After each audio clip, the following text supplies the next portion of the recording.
शाम का समय था और मौसम बहुत खराब हो चला था। बादल घने हो रहे थे और बिजली की तेज गड़गड़ाहट ने रोहन को किसी सुरक्षित स्थान पर पहुंचने के लिए मजबूर कर दिया।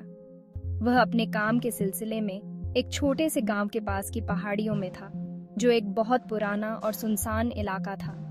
रात होने वाली थी और उसे जल्द ही एहसास हुआ कि उसे रात बिताने के लिए कोई ठिकाना ढूंढना होगा।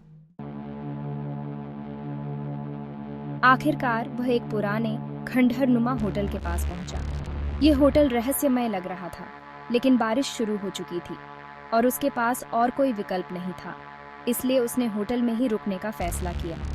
अंदर दाखिल होते ही उसने एक अजीब सन्नाटा महसूस किया।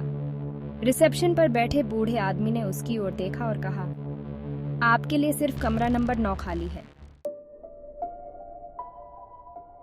रोहन ने धन्यवाद कहा और चाबी ली, लेकिन जाते जाते बूढ़े आदमी ने चेतावनी दी, यह कमरा बाकी कमरों से अलग है।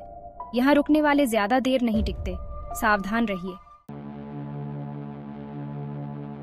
रोहन ने उसकी बातों को हल्के में लिया और सीढ़ियां चढ़ते हुए ऊपर चला गया।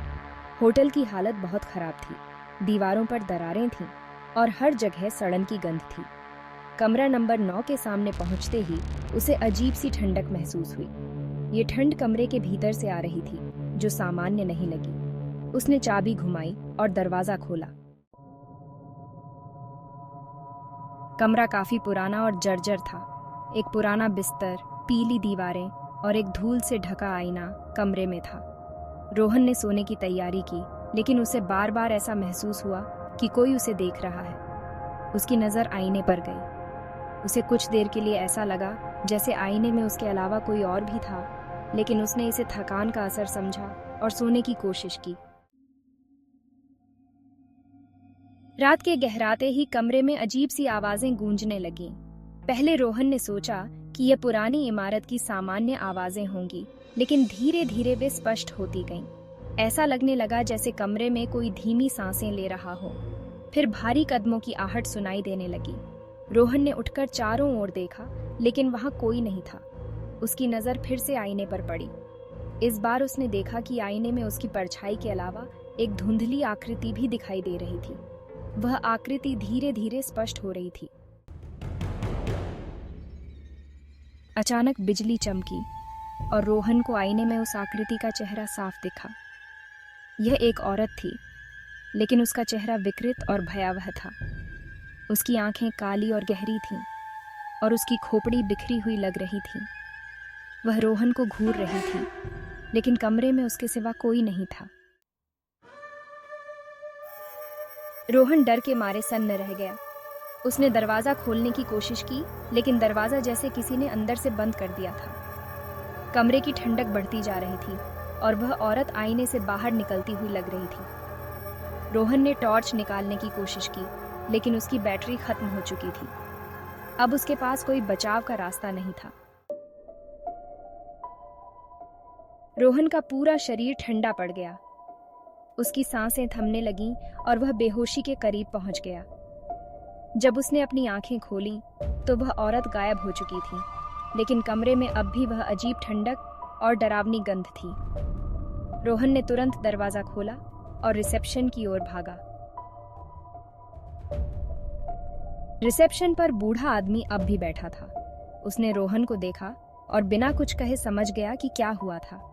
उसने बताया कि कई साल पहले एक औरत अपने प्रेमी के साथ इस कमरे में ठहरी थी, लेकिन उस रात कुछ भयानक हुआ। अगली सुबह होटल के कर्मचारियों ने उस औरत की लाश बिस्तर पर पाई। तब से उस कमरे में रुकने वाले लोगों को भी उसकी आत्मा से सामना करना पड़ता है। रोहन ने तुरंत होटल छोड़ने का फैसला किया।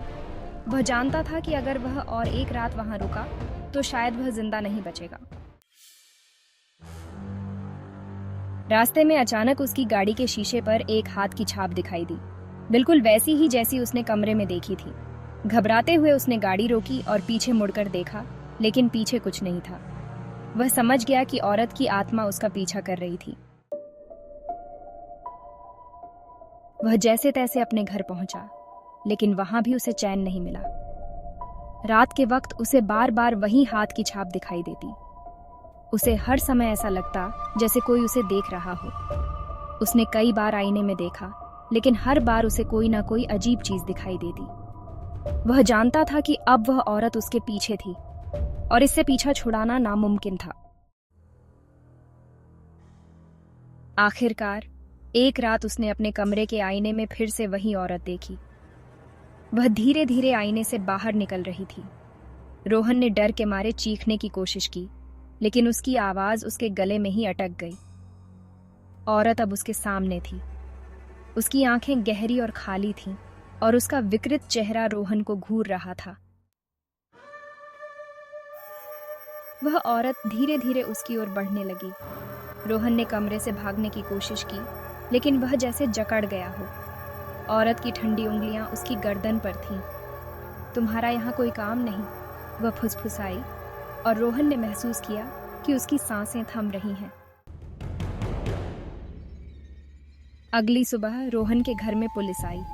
उसके दरवाजे पर कोई जवाब नहीं था, और जब पुलिस ने दरवाजा तोड़ा तो उन्होंने रोहन को मृत पाया। उसके चेहरे पर भय का गहरा निशान था और उसके गले पर गहरी खरोंचें थीं, मानो किसी ने उसे दबोचा हो। कमरे के आईने पर एक अजीब सी छाप थी, जैसे किसी ने उसे अंदर से छुआ हो।